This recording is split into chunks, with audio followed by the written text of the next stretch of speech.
बिस्मिल्लाहिर्रहमानिर्रहीम अस्सलाम वालेकुम। मेरा नाम है फैसल हयात और आप देख रहे हैं मेरा यूट्यूब चैनल सर फैसल हयात। पेशे से मैं एक टीचर हूं और पढ़ाना लिखाना मेरा काम है। अच्छा जी, आज का जो हमारा टॉपिक है वो है इंग्लिश लैंग्वेज के हवाले से। मैंने कुछ टाइम पहले अपने चैनल पे पोस्ट की थी कि क्या स्टूडेंट इंटरेस्टेड हैं इंग्लिश सीखने में, तो मैं स्टार्ट कर दूं। तो यस, 90% मुझे पॉजिटिव रिस्पांस आया। आप चाहें तो चैनल पे देख सकते हैं। तो इसीलिए मैं जो है वीडियोज़ बनाने लगा हूँ इंग्लिश के ऊपर आज से। तो उम्मीद करता हूं कि जितना प्यार आप मेरी अदर वीडियोस को देते हैं उतना ही प्यार आप इस वीडियो को भी देते हैं। तो चलिए शुरू करते हैं। आज का जो हमारा टॉपिक है fundamental English grammar, and I hope कि तकरीबन स्टूडेंट्स को पता होगा ग्रामर क्या चीज़ है। ग्रामर वो कवायद है जिसके ज़रिए हमें मालूम पड़ता है कि इंग्लिश के जो जुमले हैं उनके अंदर कौन सी फॉर्म, कौन सी वर्ब और किस तरीके से उस जुमले को अदा करना है। आया कि ये जुमला जो है सवालिया है, या फिर ये इसमें हमें जवाब दिया जा रहा है, या फिर इसमें इनकार किया जा रहा है। मिसाल के तौर पर मैं खाना खा रहा था, ये माजी हो गया। मैं खाना खा रहा हूँ, ये हाल हो गया। मैं खाना खाऊंगा, ये मुस्तकबिल हो गया। तो इन सारी चीज़ों की जो पहचान है ना, ये हमें ग्रामर फराहम करता है। तो सबसे पहले हम जो हमारा टॉपिक है वो बहुत ही बुनियादी है, यानी कि एक ऐसा शख्स जिसने कभी स्कूल ना देखा हो वो भी इस यूट्यूब की मदद से, हमारी वीडियो की मदद से कुछ ना कुछ मैं उम्मीद करता हूँ कि लाजमी सीख जाएगा। किसी भी ज़बान के लिए ना बोलना इंपॉर्टेंट होता है, ठीक है, बात करना ज़बान के लिए। इसी तरह जब बोला जाता है तो लफ्ज़ों की अदायगी होती है। लफ्ज़ यानी अल्फाज, अल्फाज के लिए हुरूफ का जानना बहुत ज़रूरी होता है। तो आज जो हमारा टॉपिक है वो बहुत ही ज़्यादा बुनियादी है, तो उस बुनियादी टॉपिक को देख लेते हैं। सबसे पहले अल्फ़ाबेट, हुर्फ़ तहज्जी। हुर्फ़ तहज्जी यानी A to Z। अच्छा, बाद लोग इसको Z भी पढ़ते हैं, Z भी पढ़ते हैं, both are same, there is no matter. Okay, तो in the English language there are 26 letters, हरूफ और alphabets, letters of a written language. These alphabets are divided into two groups. यानी कि इसका जो उर्दू है मतलब है, जो मैं आपको बता देता हूं कि इसका मतलब है कि हमारे पास जो हुर्फ़ तहज्जी मौजूद हैं वो टोटल 26 होते हैं। उन 26 को हमने दो हिस्सों में तकसीम कर दिया है। यानी कि अंग्रेजी के लिए बुनियादी जो चीज़ है ना, वो ए से लेके जेड तक आपको ABCD आना लाजमी है। तो मैं इतने बेसिक लेवल से स्टार्ट कर रहा हूँ कि एक ऐसा शख्स जिसको इंग्लिश का कुछ भी नहीं पता, इंग्लिश की ABC भी नहीं आती, वो भी इस वीडियो को देख के इसके तवसल से सीख लेगा इंशाल्लाह।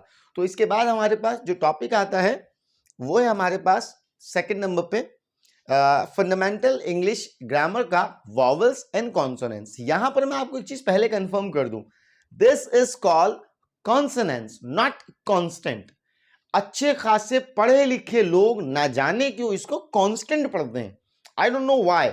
This is consonants. अच्छा, कांस्टेंट जो चीज है वो मैथमेटिक्स के अंदर इस्तेमाल की जाती है और उन वैल्यूज के लिए जो कि अपनी वैल्यू को तब्दील नहीं करती, जिनके अंदर वेरिएशन क्रिएट नहीं होता, उसे हम कहते हैं constant. It is called consonance. ठीक है, अगर आप चाहें तो इसकी स्पेलिंग भी देख सकते हैं, CONSO, कॉन्सो। ठीक है, अच्छा जी, ये वॉवल्स हैं और ये कॉन्सोनेंट्स हैं। वॉवल्स हमारे पास होते हैं 5, A, E, I, O, U। अच्छा जी, ये क्या है, क्यों है, इसकी भी डिटेल बता देता हूं। वॉवल्स हुर्फ़ आम में बच्चों को जो पढ़ाया जाता है वो ये है कि इनके बगैर कोई लफ्ज मुकम्मल नहीं होता, चाहे आप वो दुनिया कोई भी लफ्ज उठा लें। ठीक है, अच्छा, लेकिन कहीं ना कहीं इस बात के अंदर गलती भी साबित होती है कि कहीं ना कहीं ये बात कहीं गलत भी लगती है हमें। क्यों? फॉर एग्जाम्पल एक लफ्ज है फ्लाई, FLY, ये पूरी मीनिंग ही फराहम करता है। इसका मतलब है उड़ना, उड़ाना। ठीक है, इसी तरह क्राई, CRY, यानी कि रोना, ये भी एक मुकम्मल मतलब हमें फराहम कर रहा है। तो वॉवल्स के बगैर तो लफ्ज बन गया, इसका मतलब है कि ये चीज गलत साबित हो गई। अच्छा, अगर मैं इसको कहूं कि अगर आप वाई के अलावा, वाई को भी फॉर एग्जाम्पल आप वॉवल में शामिल कर दें, अब कोई वर्ड बना के दिखाएं साहब, अब कोई वर्ड नहीं बनेगा, क्योंकि आपने AEIOU ये तो थे ही वॉवल। अच्छा, बाज किताबों के अंदर वाई को सेमी वॉवल की भी अहमियत दे दी गई है कि वॉवल्स के बगैर जिस तरह कोई लफ्ज नहीं बनता, अगर हम इसको वाई में डाल दें तो फिर आपकी इंग्लिश ब्लॉक हो जाती है। इन लफ्जों के बगैर, इन लेटर्स के बगैर कोई आपका लफ्ज नहीं बनेगा। तो ये हमारे पास होते हैं 5। इसके अलावा जो इसकी ऑफिशियल डेफिनेशन है वो भी आपको भी दिखा देते हैं। अच्छा जी, कॉन्सोनेंट्स पे चलते हैं। B C D F G H J K L M N P Q R S T V W X Y Z, Z या जेड दोनों ही पढ़ सकते हैं जैसा कि मैंने आपको बताया। अच्छा, इनके बगैर कोई भी लफ्ज बाआसानी बन सकता है, ठीक है। तो इसकी जो डेफिनेशन है वो मैं भी आपको दिखा देता हूं। अच्छा, डेफिनेशन हमारे पास कुछ इस तरह है। Vowel is a speech sound produced by humans when the breath flows out through the mouth without being blocked by the teeth, tongue or lips. यानी कि वॉवल जो है वो आपके होठों को, ठीक है, जबान को और दांतों को बगैर ब्लॉक करे अदा किया जा सकता है। फॉर एग्जाम्पल, मेरे होठों पर गौर कीजिएगा।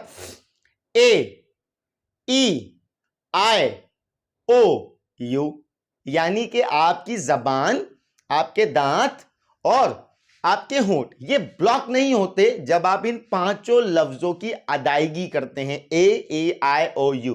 अब आप जबरदस्ती करना चाहें तो भाई सब कुछ होंगे नहीं, यानी कि आई, तो आप जाहिर सी बात है अपने होठों को भी चिपका सकते हैं और जबान को भी चिपका सकते हैं, तो ये एक जबरदस्ती वाली बात हो जाएगी।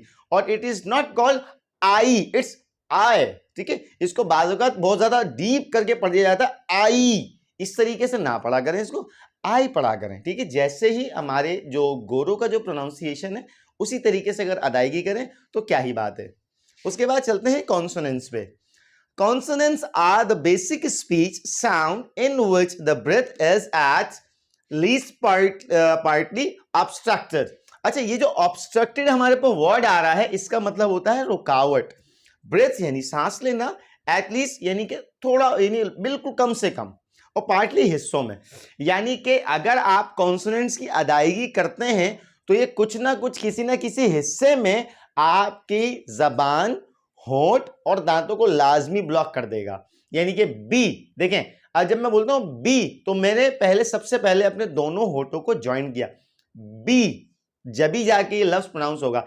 इसी तरह अगर मैं कोई भी और लफ्ज आप उठा लें सी, तो सी में आपने अपनी जबान को जोड़ लिया। इसी तरह आप कहेंगे डी, तब भी आपने अपनी जबान को जोड़ लिया। अगर आप कहेंगे जी, तब भी आपने दांतों को जोड़ लेंगे।